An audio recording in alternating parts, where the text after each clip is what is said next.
Hi dears, welcome back to my channel. അപ്പോൾ ഇന്ന് ഞാനൊരു പ്രിൻസസ് കട്ട് ഫ്രോക്കിൻ്റെ സ്റ്റിച്ചിങ്ങുമാണ് കാണിക്കുന്നത് കേട്ടോ. അപ്പോൾ തുണി കട്ട് ചെയ്യാനായിട്ട് ഞാനിതാ തുണി 4ആയിട്ട് മടക്കിയിട്ടിട്ടുണ്ട് കേട്ടോ. ഇവിടെ ഞാൻ ലെങ്ത്ത് എടുക്കുന്നത് അടിഭാഗത്ത് നിന്ന്, അതായത് ബോട്ടം ഭാഗത്ത് നിന്ന് മുകളിലേക്കാണ് ലെങ്ത്ത് എടുക്കുന്നത്. ലെങ്ത്ത് എനിക്ക് വേണ്ടത് 28 ഇഞ്ചാണ്. ഇവിടെ നിന്ന് മുകളിലേക്ക് 28 ഇഞ്ച് എടുക്കാം. അപ്പോൾ ഞാനിനി പറയാൻ പോകുന്ന എല്ലാ അളവുകളും തയ്യൽത്തും അടക്കമുള്ള അളവുകളാണ് പറയുന്നത്. ഇനി എടുക്കുന്ന അളവ് നെക്കിൻ്റെ അളവാണ്. നെക്കിൻ്റെ അളവ് ഞാനിവിടെ എടുക്കുന്നത് ഫ്രണ്ട് നെക്ക് ലെങ്ത്ത് 4 ഇഞ്ചാണ് കേട്ടോ. അതുപോലെ നെക്കിൻ്റെ വെടുത്ത് ബാക്ക് നെക്കും ഫ്രണ്ട് നെക്കും ഒരേ അളവാണ്, 2 ഇഞ്ചാണ് എടുക്കുന്നത്.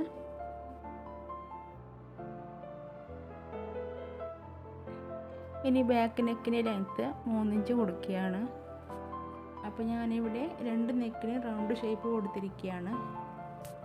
ഇനി ഷോൾഡറിൻ്റെ അളവാണ് എടുക്കേണ്ടത്. ഷോൾഡറിൻ്റെ അളവ് 5 ഇഞ്ചാണ് കൊടുക്കുന്നത്. ഷോൾഡർ 5 ഇഞ്ച് കൊടുത്തെടുത്ത് നിന്നും താഴേക്ക് കൈക്കുഴി 5 ഇഞ്ച് കൊടുത്തിരിക്കുകയാണ്. നമുക്ക് ഇവിടെ നിന്നൊരു 5 ഇഞ്ച് എടുത്തില്ലേ, അതേ 5 ഇഞ്ച് ഇത് ഇവിടെ എടുക്കണം കേട്ടോ.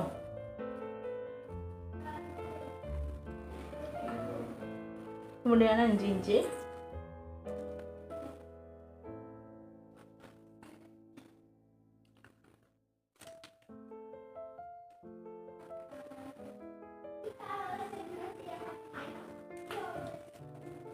ഇത് ചെസ്റ്റ് വണ്ണം 7.5 ഇഞ്ചാണ്.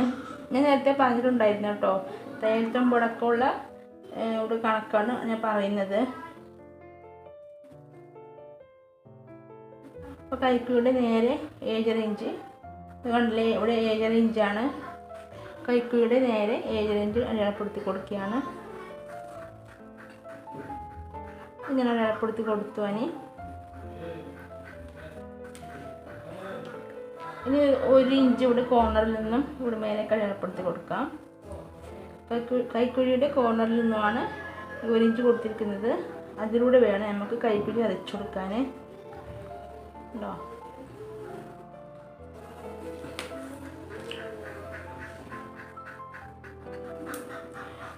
ഇനി ഈ ലൈന് കൈക്കുഴി വരച്ചില്ല, അത് പോയിട്ട് മുട്ടിച്ചു കൊടുക്കേണ്ടത് ചെസ്റ്റ് വണ്ണത്തിലേക്കാണ് മുട്ടിച്ച് കൊടുക്കേണ്ടത്. ഇനി ഈ ചെസ്റ്റ് വണ്ണം അടയാളപ്പെടുത്തില്ല ഇവിടെ, അവിടെ നിന്നും താഴേക്ക് ഒരു 6 ഇഞ്ച് കൊടുക്കുകയാണ്.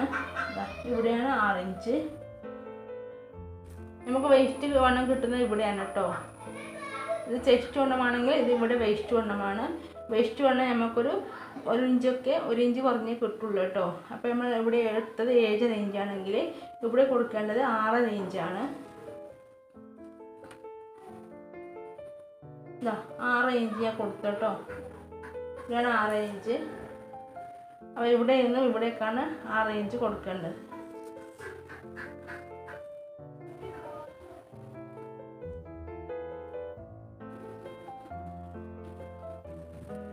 ഇഞ്ച് അരച്ചെടുത്തു. ഇനി നമുക്ക് ഏറ്റവും താഴെ 16 ഇഞ്ച് കൊടുക്കുകയാണ് കേട്ടോ. ഏറ്റവും താഴെ എടുക്കേണ്ട അളവ് 16 ഇഞ്ചാണ്. 16 ഇഞ്ച് എടുത്ത് ഇനി നമുക്ക് ടേപ്പ് വെച്ചിട്ട് ഇവിടെ നിന്നും താഴെ 16 ഇഞ്ച് കൊടുത്തില്ല, അവിടേക്ക് ഒരു ലൈൻ വരച്ചെടുക്കണം.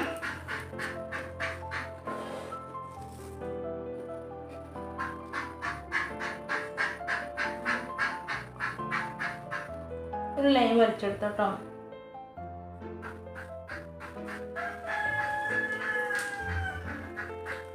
ഇത് ഇവിടെ നിന്നും മുകളിലേക്ക് ഒരു 2 ഇഞ്ച് അടയാളപ്പെടുത്തി കൊടുക്കണം. ഇവിടെയാണ് 2 ഇഞ്ച്. ഇതിലൂടെയാണ് നമുക്ക്, അപ്പോൾ ഈ ലൈനെ മുട്ടിച്ചു കൊടുക്കേണ്ടത് ഇവിടേക്കാണ് കേട്ടോ. ഇവിടേക്കാണ് മുട്ടിച്ചു കൊടുക്കേണ്ടത്.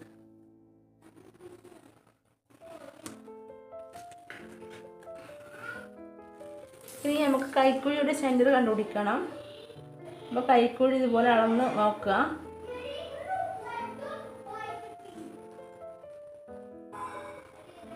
ഒരു 6 ഇഞ്ച് ഉണ്ട്. 6 ഇഞ്ചാണെങ്കിൽ 3.25 ഇഞ്ചാണ് നമുക്ക് സെൻറ്റർ അതിന് നേരെ പകുതി എടുക്കണം. 6 ഇഞ്ചിന് നേരെ പകുതി 3.25 ഇഞ്ചാണ്. അപ്പോൾ ഇവിടെയാണ് 3.25 ഇഞ്ച് കിട്ടുന്നത്. അപ്പോൾ ഇതാണ് കൈക്കുഴിയുടെ സെൻറ്റർ. ഇനി നമുക്ക് ഷോൾഡറിൻ്റെ ഇവിടെ നിന്ന് ഇവിടേക്കുള്ളൊരു ഭാഗം ഉണ്ടല്ലോ, അവിടേക്ക് ഇതാ. അപ്പോൾ ഇവിടെ 3 ഇഞ്ചാണുള്ളത്. അപ്പോൾ 3 ഇഞ്ചിൻ്റെ പകുതി 1.5 ഇഞ്ച് എടുക്കണം. അപ്പോൾ ഇവിടെയാണ് 1.5 ഇഞ്ച്. അപ്പോൾ ഇവിടെ നിന്നും താഴേക്ക് ഒരു 7 ഇഞ്ച് കൊടുക്കണം.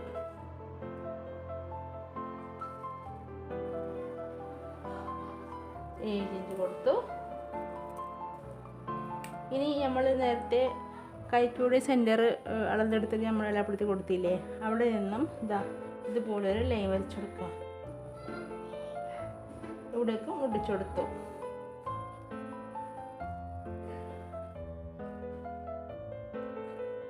ഇനി ബോട്ടം ഭാഗത്തിൻ്റെ വണ്ണം നമ്മൾ കൊടുത്തത് 16 ഇഞ്ചാണല്ലോ. 16ൻ്റെ നേരെ പകുതി 8 ഇഞ്ചാണ്. അത് ഇവിടെ എടുക്കാം. ഇവിടെയാണ് 8 ഇഞ്ച്. അപ്പോൾ നമ്മൾ ഇവിടെ നിന്നും ഇവിടേക്കാണ് വരച്ചു കൊടുക്കേണ്ടത്.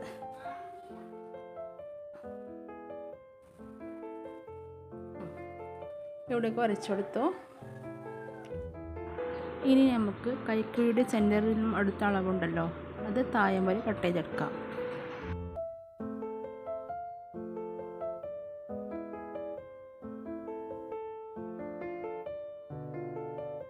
ഇനി ഇത് നിവർത്തിയിട്ട് കാണിച്ചു തരാം.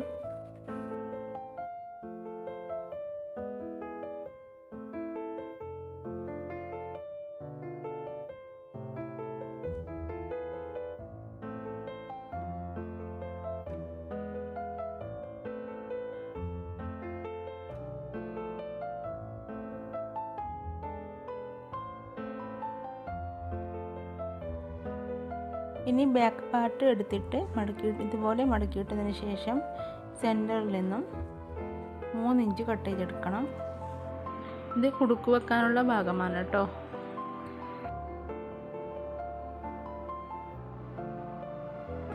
ഇനി നമുക്ക് സ്റ്റിച്ചിങ്ങിലേക്ക് കടക്കാം. അപ്പോൾ ഇതിൻ്റെ ഈ സൈഡ് ഭാഗം ഉണ്ടല്ലോ, ആദ്യം അത് കൂട്ടി തേക്കാം. അപ്പോൾ ഞാനിതുവരെ സ്ലീവ് കട്ട് ചെയ്തിട്ടില്ല കേട്ടോ. സ്ലീവ് ഞാൻ പിന്നീടാണ് കട്ട് ചെയ്യുന്നത്. ആദ്യം നമുക്കിതാ ഈ ഭാഗം ഒന്ന് കൂട്ടി തേക്കാം കേട്ടോ. അപ്പോൾ നമ്മൾ സ്റ്റിച്ചിങ്ങിലേക്ക് കിടക്കുകയാണ്. അപ്പോൾ ആദ്യം ഇതാ ഈ ഭാഗം ഒന്ന് ഇതുപോലെ ഒന്ന് വെച്ച് നോക്കണം. ഇത് ടോപ്പിൻ്റെ നല്ല ഭാഗം, കട്ട് ചെയ്ത പീസിൻ്റെ നല്ല ഭാഗവുമാണ് ഇവിടെ വെച്ചിട്ടിരിക്കുന്നത്. ഇനി കട്ട് ചെയ്ത പീസിനെ ഇപ്പുറത്തെ ഭാഗത്തേക്ക് ഇതാ ഇതുപോലെ മറിച്ചിട്ട് കൊടുക്കണം. ഇപ്പോൾ നമ്മൾ സെൻറ്റർ പീസിൻ്റെ മേലെ സൈഡ് പീസ് നല്ല വശവും വരുന്ന രീതിയിൽ വെച്ച് കൊടുത്തു കേട്ടോ. ഇനി ഈ കോർണർ ഭാഗം കണ്ടില്ലേ, ഇവിടെ നിന്നും കട്ട് ചെയ്ത് മാറ്റിയ പീസാണിത്. ഇനി ഇവിടെയൊക്കെ തന്നെ ഇത് വെച്ചടിക്കാം. നമുക്ക് നല്ല വശവും വരുന്ന രീതിയിൽ വെച്ചിട്ട് അടിച്ചു കൊടുക്കുകയാണ്. ആദ്യം ഒന്ന് കെട്ടിട്ടതിന് ശേഷം സ്റ്റിച്ച് തുടങ്ങാം.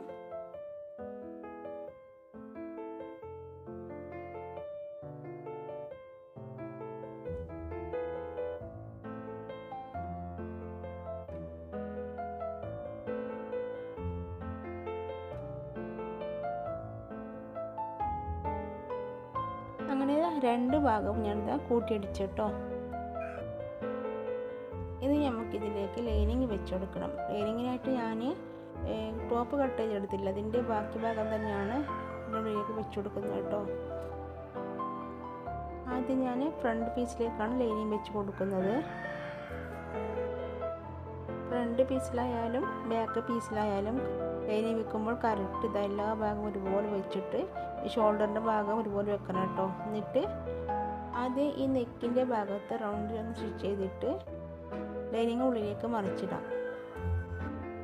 ഞാനിതാ നെക്ക് ചുറ്റുമായിട്ട് സ്റ്റിച്ച് കൊടുത്തു. ഇനി ഈ ഭാഗത്തുള്ള ലൈനിങ് കണ്ടില്ലേ, അത് റൗണ്ടിൽ വെട്ടിയെടുക്കണം. റൗണ്ടിൽ വെട്ടിയതിന് ശേഷം ഞാനിതാ നെക്കിന് ചുറ്റുമായിട്ട് സ്റ്റിച്ചിൽ തട്ടാതെ ഓരോ കട്ട് കൊടുക്കുകയാണ്. ഇനി ലൈനിങ് ഉൾഭാഗത്തേക്ക് മറിച്ചിടാം. ഇനി നമുക്ക് നെക്ക് പതിച്ചടിക്കാം. അതിനുശേഷം ഞാൻ ലൈനിങ്ങും ടോപ്പും അങ്ങോട്ടും ഇങ്ങോട്ടും മാറാതിരിക്കാനായിട്ട് ലൈനിങ്ങിൻ്റെ അരികിലായിട്ട് സ്റ്റിച്ച് കൊടുക്കുക കേട്ടോ. താഴെ വരെയാണ് സ്റ്റിച്ച് കൊടുക്കുന്നത്. ഇവിടെ ഇതാ ലൈനിങ് ഒക്കെ എക്സ്ട്രാ പുറത്തേക്ക് വരുന്നുണ്ട് കേട്ടോ. അത് ഞാൻ കട്ട് ചെയ്തെടുക്കുകയാണ്.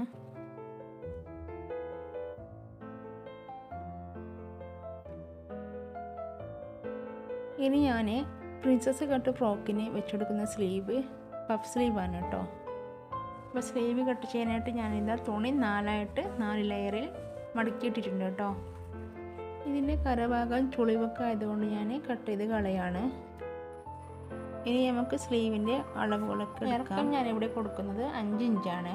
ഞാൻ നേരത്തെ പറഞ്ഞിരുന്നല്ലോ തയ്യൽ തുമ്പ് അടക്കമുള്ള ഇറക്കമാണ് ഇവിടെ കൊടുക്കുന്നതെന്ന്. അപ്പോൾ തയ്യൽ തുമ്പ് അടക്കമുള്ള ഇറക്കമാണ് 5 ഇഞ്ച്. സ്ലീവിൻ്റെ വണ്ണമാണ് ഇനി കൊടുക്കേണ്ടത്. സ്ലീവിൻ്റെ വണ്ണം പറയുന്നത് നമ്മൾ കൈക്കുഴി എടുക്കുന്നില്ലേ, അതേ അളവാണ് ഈ സ്ലീവിൻ്റെ വണ്ണം പറയുന്നത് കേട്ടോ. കൈക്കുഴിയുടെ വണ്ണം കൊടുത്തത് നമ്മൾ 5.5 ഇഞ്ചാണ്. അപ്പോൾ 5.5 ഇഞ്ച് പറയുമ്പോൾ നമ്മളിവിടെ തയ്ക്കുന്നത് പഫ് സ്ലീവാണ്. പഫ് സ്ലീവിന് എടുക്കുമ്പോൾ 5 ഇഞ്ചിൻ്റെ ഡബിളായിട്ട് വേണം എടുക്കാൻ. അപ്പോൾ 5 ഇഞ്ചിൻ്റെ ഡബിളും പറയും 10 ഇഞ്ചാണ്. 10 ഇഞ്ചിലേക്ക് 1 ഇഞ്ചും കൂടി ഇവിടെ കൊടുത്തിട്ട് എക്സ്ട്രാ കൊടുത്തിട്ട് 11 ഇഞ്ച് കൊടുക്കുകയാണ് കേട്ടോ. ഇതാ ഇവിടെ ടേപ്പിൽ 11 ഇഞ്ച് വെച്ചിട്ടുണ്ട് കേട്ടോ. ഇവിടെ ഞാൻ 11 ഇഞ്ച് അടയാളപ്പെടുത്തി കൊടുത്തു. ഇനി ഇതുപോലെ ഒന്ന് വരച്ചു കൊടുക്കണം കേട്ടോ.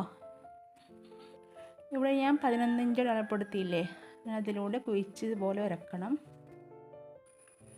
ഇനി വരച്ച ആ ഭാഗത്തൂടെ സ്ലീവ് മുറിച്ചെടുക്കാം. ഇനി സ്ലീവിൻ്റെ സെൻറ്ററിൽ ഇതുപോലെ ഒരു അടയാളം കൊടുക്കണം. ഇനി പഫ് സ്ലീവിൻ്റെ ബോട്ടം ഭാഗത്ത് വെക്കാൻ ഒരു പീസ് കട്ട് ചെയ്തെടുക്കണം. ഇതിലാണ് നമ്മൾ കൈൻ്റെ വണ്ണം കൊടുക്കേണ്ടത്.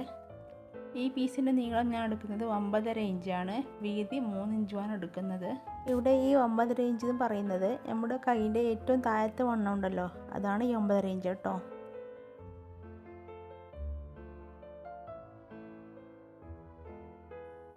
രണ്ട് സ്ലീവിൻ്റെയും ബോട്ടം ഭാഗത്ത് വെക്കാനായി 2 പീസ് കട്ട് ചെയ്തെടുത്തു.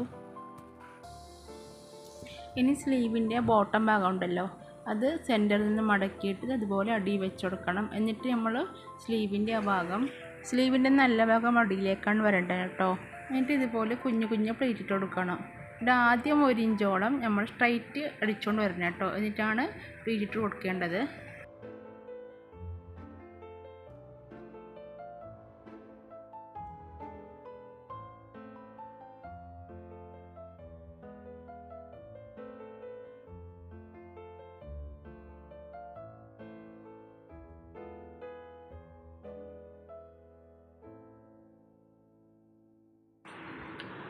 സ്ലീവിൻ്റെ പ്ലേറ്റ് ഫുള്ളായിട്ട് ഇട്ട് കൊടുത്തു. ഇനി നമുക്ക് സ്ലീവ് ഫ്രോക്കിലേക്ക് ജോയിൻ ചെയ്ത് കൊടുക്കാം.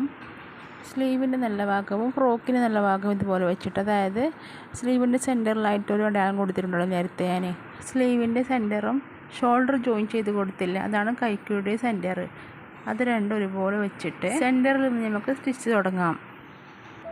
സ്റ്റിച്ച് ഇടുന്നതോടൊപ്പം തന്നെ പ്ലേറ്റ് ഇട്ട് കൊടുക്കണം. നമ്മളിവിടെ പഫ് സ്ലീവാണ് തയ്ക്കുന്നത്.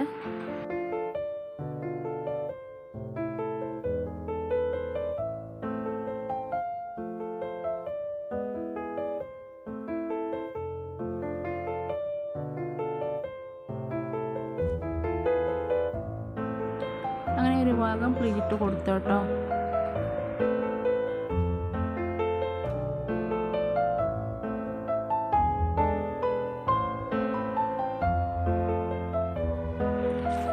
ഇനി നമുക്ക് മറ്റേ ഭാഗം കൂടി പ്ലേറ്റ് കൊടുക്കാം.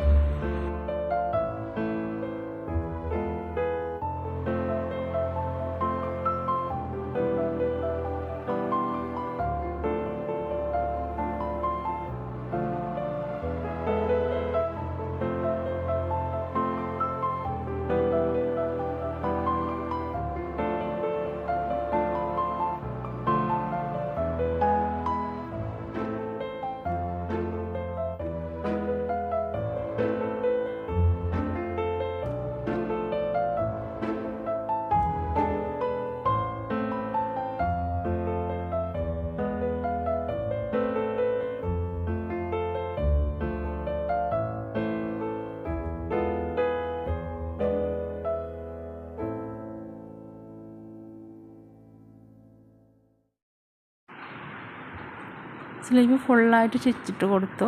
ഇനി ഡബിൾ സ്റ്റിച്ച് കൊടുക്കും, അല്ലെങ്കിൽ നമ്മുടെ സ്റ്റിച്ചൊക്കെ പൊട്ടിപ്പോവും കേട്ടോ. ഇപ്പം നമ്മുടെ സ്ലീവ് ഇരിക്കുന്നത് കണ്ടോ, നല്ല മനോഹരമായിട്ടുണ്ടല്ലേ. അപ്പോൾ തയ്ച്ച് കഴിയുമ്പോൾ ഇതുപോലെ ഉണ്ടാവും കേട്ടോ.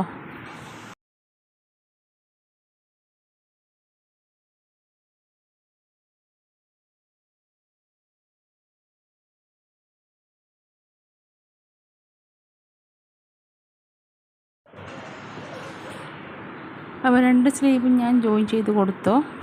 ഇനി നമുക്ക് കൂട്ടി തയ്ക്കണം.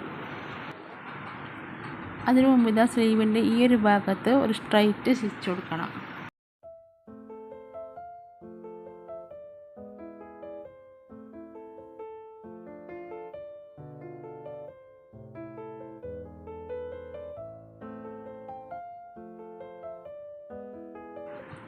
രണ്ട് സ്ലീവിലേക്ക് ഈ ഒരു സ്റ്റിച്ച് കൊടുത്തു.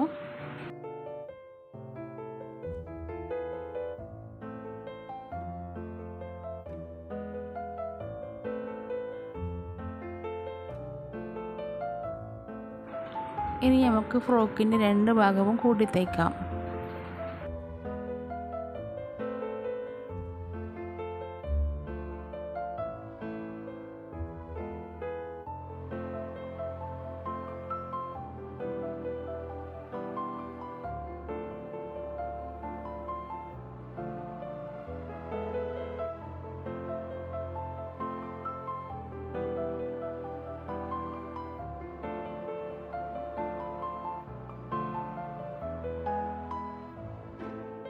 അപ്പോൾ നമ്മുടെ പ്രിൻസസ് കട്ട് ഫ്രോക്കിൻ്റെ സ്റ്റിച്ചിങ് കംപ്ലീറ്റ് ആയിട്ടുണ്ട്. അപ്പോൾ ഇത് അയൺ ചെയ്യാത്ത കൊണ്ടാണ് ഈ ചുളിവൊക്കെ കാണുന്നത് കേട്ടോ. പിന്നെ ഇതാ സ്ലീവിന് താഴെ ബോട്ടം ഭാഗത്ത് നമ്മൾ കൊടുത്തിട്ടുള്ള ഈ പീസ് ഉണ്ടല്ലോ, ഈ പീസ് ഇതാ ഇത് സ്ലീവാണ്. സ്ലീവിൻ്റെ താഴെ ഭാഗത്ത് കൊടുത്ത ബോട്ടമാണിത്. അപ്പോൾ ഈ ഒരു പീസ് ഇതാ ഇത് സ്ലീവല്ല, സ്ലീവിൻ്റെ താഴെ കൊടുത്തിട്ടുള്ള ഈ ഒരു പീസ് ഇത് നമുക്ക് വേണമെങ്കിൽ പിന്നെ ഇതൊരു മൈലാഞ്ചി കളറാണല്ലോ അല്ലേ. അപ്പോൾ ഈ കളറിന് കോമ്പിനേഷനായ ഒരു കളറ് പീസ് തന്നെ ഇവിടെ കൊടുക്കാം കേട്ടോ. പക്ഷേ ഇവിടെ ഈ കളറിന് കോമ്പിനേഷനായ പീസാണ് ഇവിടെ കൊടുക്കുന്നതെങ്കിൽ ഇവിടെയും കണ്ടോ, ഇത് നമ്മൾ പ്രിൻസസ് കട്ട് ഫ്രോക്കാണല്ലോ ഇത്. അപ്പോൾ ഈ ഒരു കട്ട് കണ്ടില്ലേ, ഇവിടെ നമ്മൾ കൊടുത്തിട്ടുള്ള ഈ ഒരു കട്ടിൻ്റെ ഇടയിൽ ഒരു പൈപ്പിംഗ് കൊടുക്കാം നമുക്ക്. പൈപ്പിംഗ് കൊടുക്കുമ്പോൾ ഈ നമ്മൾ സ്ലീവിൻ്റെ താഴെ കൊടുത്ത കളർ ഏതാണോ അത് തന്നെ കൊടുത്തിരിക്കണം. പക്ഷേ ഇവിടെ നമ്മൾ ഒരു പൈപ്പ് ചെയ്തിട്ടുണ്ടെങ്കിൽ പൈപ്പിങ്ങിന് ഈ ഒരു പീസിന് കോമ്പിനേഷനായ കളറാണ് കൊടുത്തിട്ടുള്ളതെങ്കിൽ ഇവിടെയും നമുക്ക് കോമ്പിനേഷനായ ഇതേ കളർ പൈപ്പിങ്ങിനുള്ള കളർ ഏതാ കൊടുത്തിട്ടുള്ളത് അതേ കളർ തന്നെ ഇവിടെയും കൊടുക്കാം കേട്ടോ. പിന്നെ സ്ലീവിൻ്റെ താഴെയായിട്ട് മാത്രം കളർ കൊടുക്കുന്നത് അത്ര ഭംഗിയായിരിക്കില്ല കേട്ടോ. ഇവിടെ ഒരു കളർ കൊടുക്കുകയാണെങ്കിൽ ഇവിടെയും നമുക്ക് പൈപ്പിംഗ് ചെയ്ത് കൊടുക്കാം. ഞാനങ്ങനെ ചെയ്തിട്ടില്ല, ഒരു വീഡിയോയിൽ ഞാനങ്ങനെ ചെയ്ത് കാണിക്കാം കേട്ടോ.